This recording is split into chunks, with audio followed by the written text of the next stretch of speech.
Hello everyone. हमने chapter number 7 start किया था ऑफ न्यूमेरिकल एनालिसिस, जिसका नाम है आइगन वैल्यू प्रॉब्लम्स। हमने इस चैप्टर में 3 मेथड्स पढ़े थे। एक आपका था पावर मेथड, दूसरा जैकोबी मेथड और तीसरा गिवन्स मेथड। इस वीडियो में हम पढ़ने वाले हैं हाउस होल्डर मेथड क्या होता है और ये किस काम आता है। देखिए, जो आपका हाउस होल्डर मेथड होता है वो किसी भी मैट्रिक्स को कन्वर्ट करने के काम आता है इनटू ट्राई डायगोनल फॉर्म, जैसे कि गिवन्स मेथड था। ट्राई डायगोनल फॉर्म क्या होती है मैंने आपको बताया था। जैसे कि हमारे पास कोई मैट्रिक्स है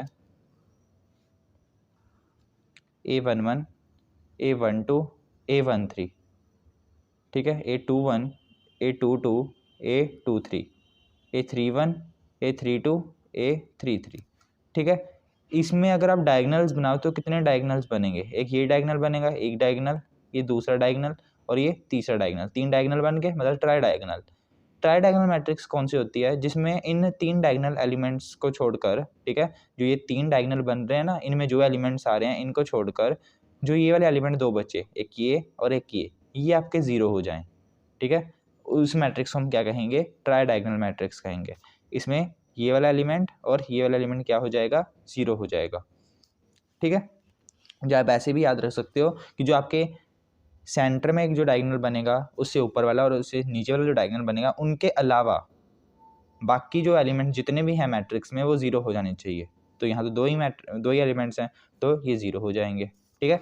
अगर मैं 4x4 ऑर्डर मैट्रिक्स की बात करूँ तो उसमें कैसे एलिमेंट्स होंगे? A11 A12 A13 एक A14 A21 A22 A23 A24 A31 A32 A33 A34 A41 A42 A43 A44।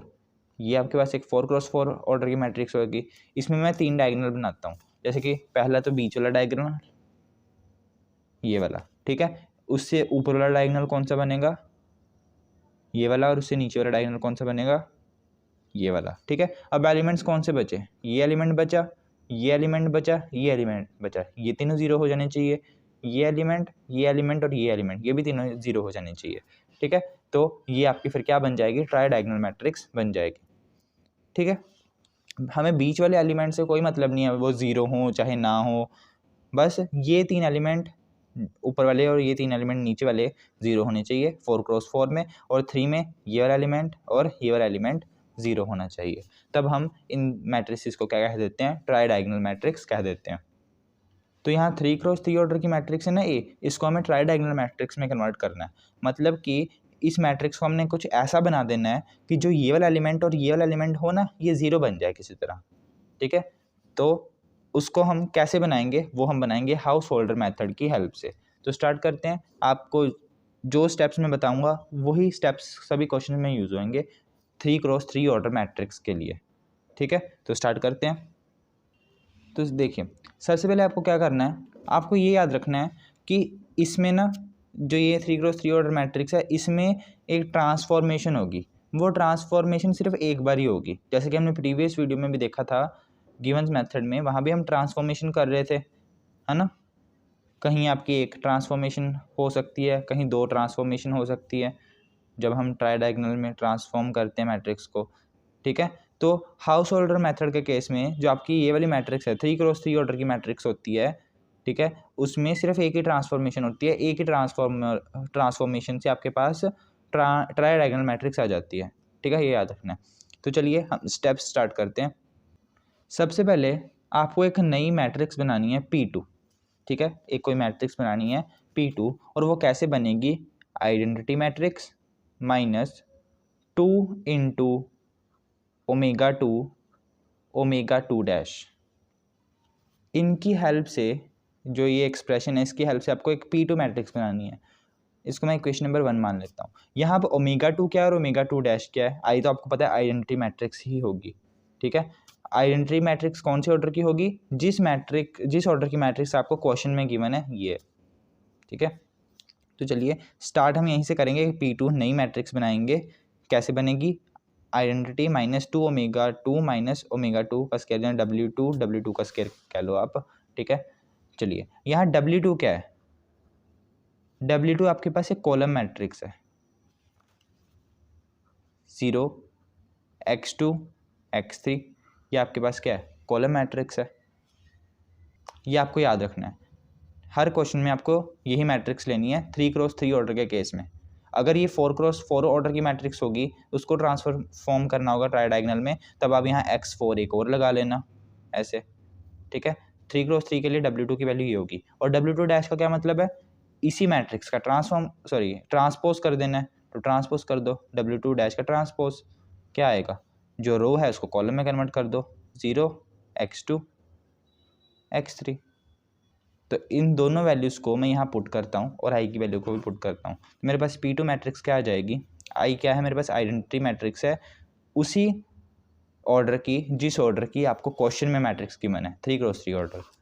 तो वो कैसे होती है, 1 0 0 0 1 0 0 0 1, इनटू में W2 ये रहा 0 x2 x3, और W2 डैश 0 x2 x3।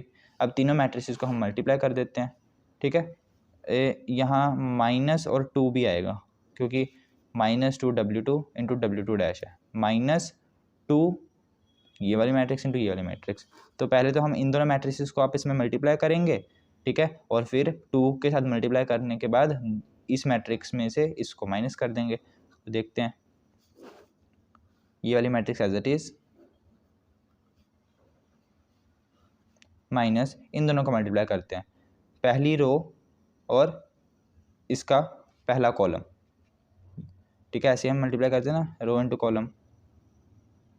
तो ये इंटू ये 0, ये इंटू ये 0, ये इंटू ये 0, ठीक है। ये वाली रो और ये वाला कॉलम, ठीक है, यहाँ 0 0 आएगा, ये इंटू ये 0, फिर ये इंटू ये x2 का स्क्वायर, ये इंटू ये x2 x3, ये इंटू ये 0, ये इंटू ये x3 x2, और ये इंटू ये x3 का स्क्वायर।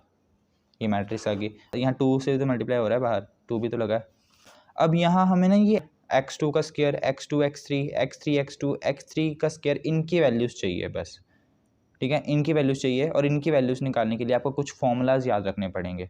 वो फॉर्मूलाज क्या हैं, सबसे पहले हम निकालनी है x2 स्क्वायर की वैल्यू। x2 स्क्वायर की वैल्यू के लिए क्या फॉर्मूला है आपको याद रखना है, 1/2 इंटू में 1 plus a12 into sine of a12 upon में, सिर्फ इसके अपॉन में S1, ठीक है। यहाँ a12 आपको पता है, जो आपके पास गिवन मैट्रिक्स है ना, जो आपको क्वेश्चन में गिवन है, उसमें a12 क्या होगा, ये होगा, ठीक है। ये a11 a12 a13 होता है ना, तो ये a12 होगा।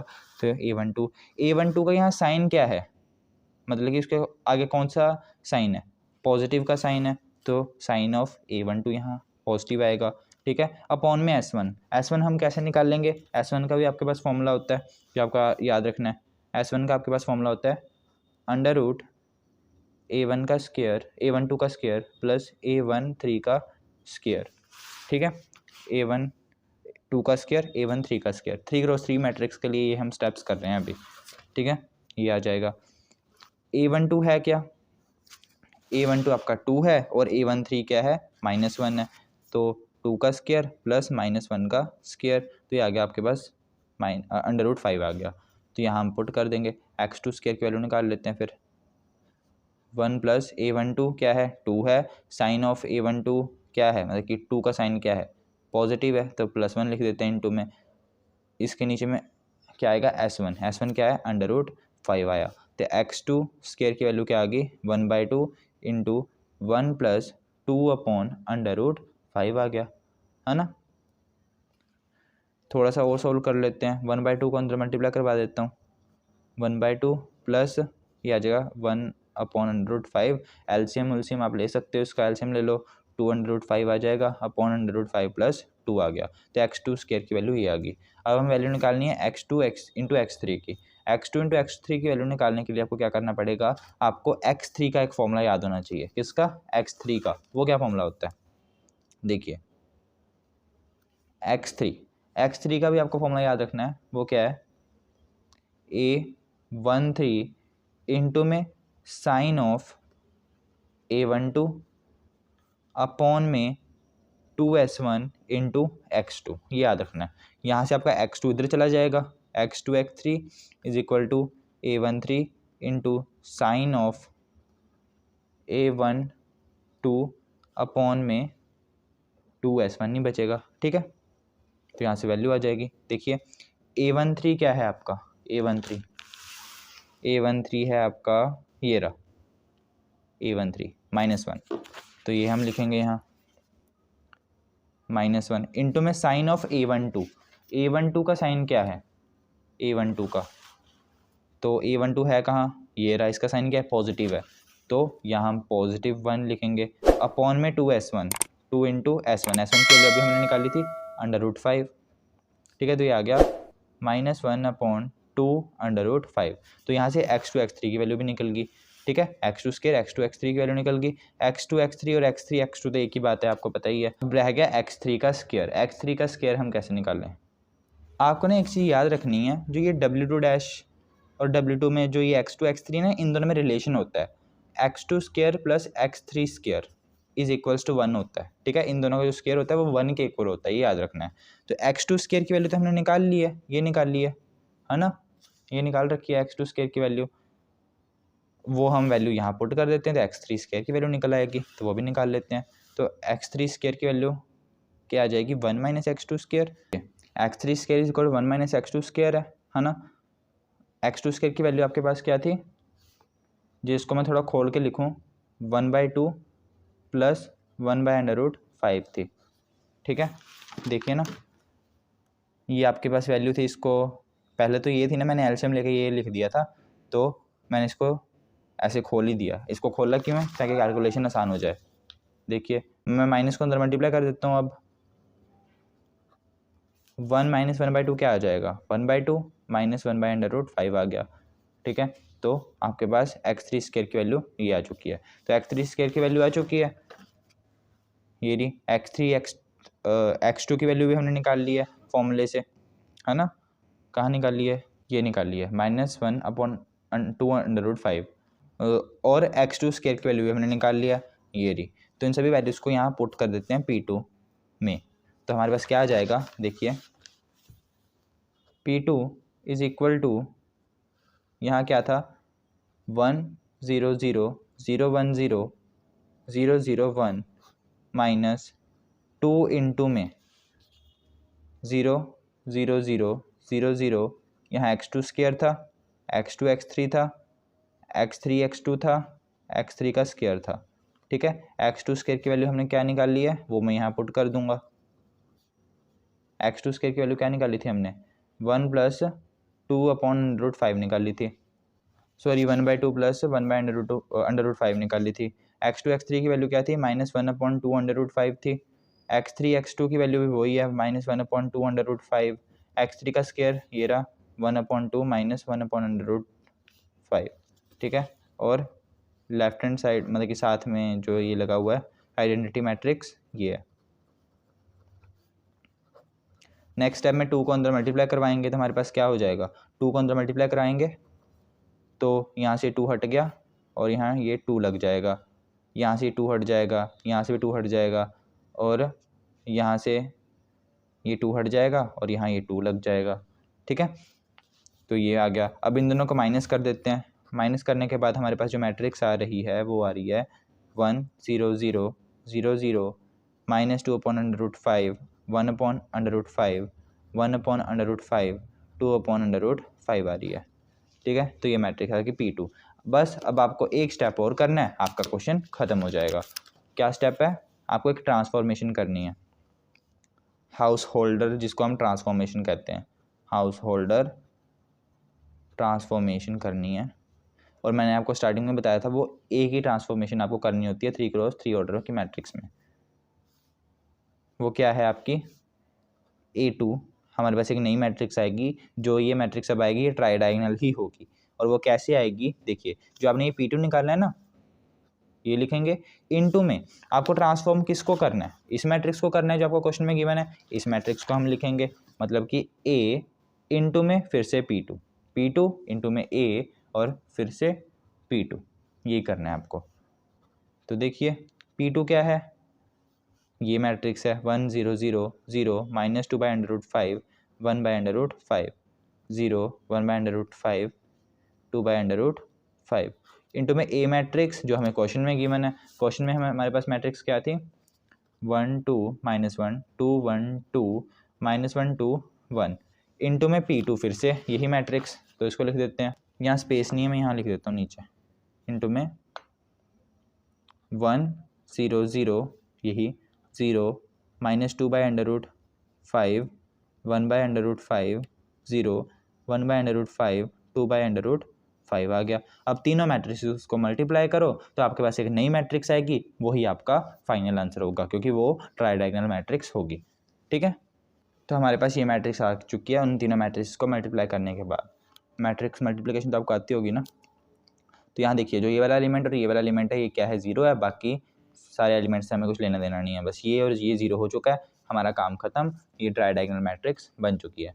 ठीक है, तो ऐसे ही आपको हाउस होल्डर मेथड का यूज़ करना है, यही स्टेप्स आपके सभी यूज़ होंगे हर 3x3 ऑर्डर मैट्रिक्स के लिए।